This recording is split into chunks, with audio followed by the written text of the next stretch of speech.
Avant, je faisais des vidéos, elles étaient nulles. Je les montais sur mon téléphone. On n'entendait rien, je parlais trop vite.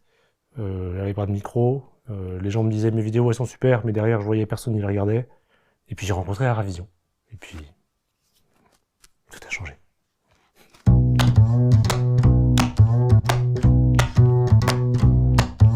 Et ben Simon Le Fur, j'ai 35 ans, je suis cofondateur d'Aventure Bio. On est un grossiste bio, metteur en marché de soit des jeunes pépites bio, donc des jeunes marques, soit des innovations de belles marques bio. Du coup, on essaye de dynamiser à ce secteur et d'apporter de la nouveauté et de l'innovation aux magasins bio et vrac.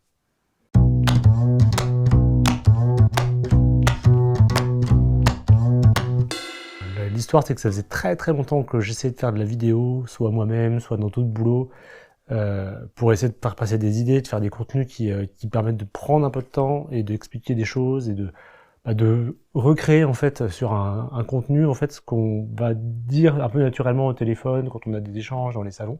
Et donc le média vidéo me paraissait hyper intéressant et j'ai vite acquis des certitudes que on pouvait pas le faire tout seul, qu'il fallait être accompagné par des pros pour gérer la partie technique, la partie intendance aussi, pour se concentrer sur ce qui est également un vrai métier et que je maîtrise pas encore très bien, la partie animation, la partie question. Et j'avais besoin de 100% de mon focus pour cette partie-là pour être pertinent et pour pouvoir faire des contenus intéressants. Donc Aravision, vraiment, elle m'apporte cette sérénité. Je donne un rendez-vous à la personne que j'interviewe. Il est accueilli par Jonathan en backstage. On lui explique un petit peu le fonctionnement de l'interview vidéo. Et moi, j'ai plus qu'à faire ma partie, qui est déjà une partie qui me demande beaucoup de travail.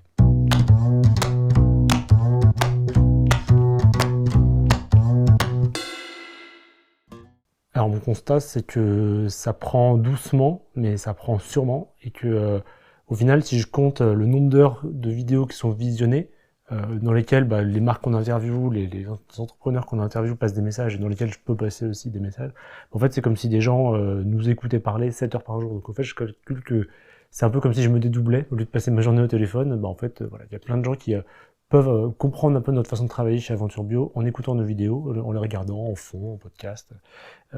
Finalement, ça fait que je parle à des gens qui connaissent déjà bien le concept quand je commence à leur parler en réel.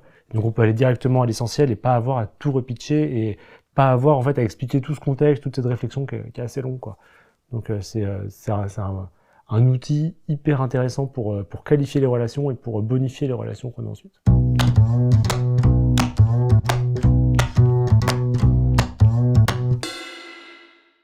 Alors on utilise Ocha sur les conseils d'Aravision. On n'a pas trop de retours. Je sais qu'il y a des gens qui préfèrent l'écouter comme ça, notamment pas mal de gens qui sont sur des postes commerciaux, ou des fondateurs qui sont dans leur bagnole.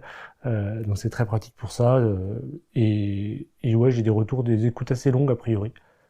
Peut-être moins de vues, mais c'est bon. Et puis ça demande pas beaucoup d'efforts en plus de le mettre là.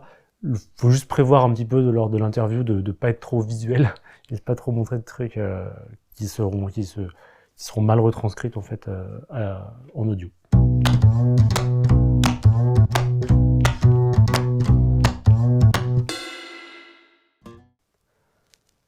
Et je dirais que ma communication elle est plus variée. Je peux passer des messages plus complexes. J'ai pas besoin de dire ok j'ai un truc à dire et j'aurai maximum 4 secondes d'attention. On a créé une vraie communauté et des gens qui nous suivent, qui nous connaissent. On peut vraiment aller au fond des sujets. On peut poster des contenus de 2 minutes, 3 minutes, 10 minutes. On sait que ça va être lu, qu'il y aura des réactions, qu'on va apprendre des choses avec le retour que les gens vont faire.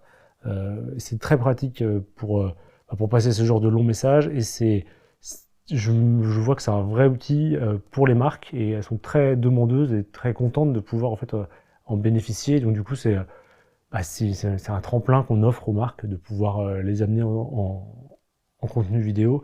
Faut voir le fonctionnement, il est assez simple. C'est une marque, une petite entreprise qui apparaît dans un podcast ou dans une vidéo, dans une interview vidéo. Elle va pouvoir la poster, elle va pouvoir en reparler. C'est très important d'ailleurs qu'elle le diffuse un maximum. Et en fait, il y a un effet boule de neige qui peut s'enclencher, c'est-à-dire qu'il y a d'autres créateurs de podcasts qui vont vouloir les interviewer. C'est arrivé beaucoup de fois avec les gens que j'ai interviewés. Il peut y avoir des journalistes qui regardent ça. Il y a vraiment un effet ricochet qui est assez intéressant.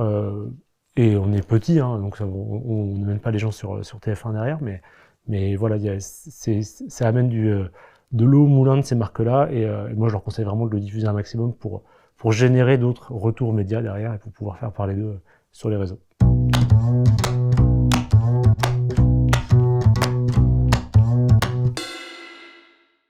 Bah, Ravision m'a pas mal conseillé déjà sur le contenu de la vidéo. Faire une vidéo percutante, ça s'invente pas. Si on fait quelque chose, si on crée la vidéo comme on l'imagine, 9 fois sur 10, ça va être nul. Faut avoir ça en tête. Donc il faut avoir un regard extérieur de gens qui connaissent pas forcément exactement le métier et qui disent ok, c'est intéressant, c'est pas intéressant, j'ai écouté jusqu'à la fin, j'ai décroché. Il faut avoir quelqu'un qui va donner ce feedback honnête, parce qu'il n'y a rien de pire qu'avoir des gens qui disent c'est super alors qu'en fait c'est nul, ou c'est moyen.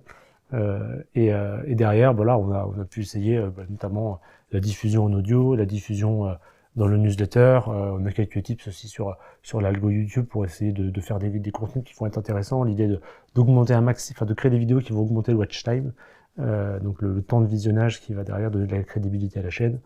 Voilà, d'inciter les gens à s'abonner, même si je suis pas encore très assidu là-dessus, parce qu'on essaie de garder un truc un peu authentique, c'est une petite émission, mais ouais, voilà, tous ces petits conseils-là qui font que on a un regard extérieur critique, et ça, je pense que c'est vraiment ça le plus important, quoi. Merci Simon. Merci Jonathan, merci à la révision.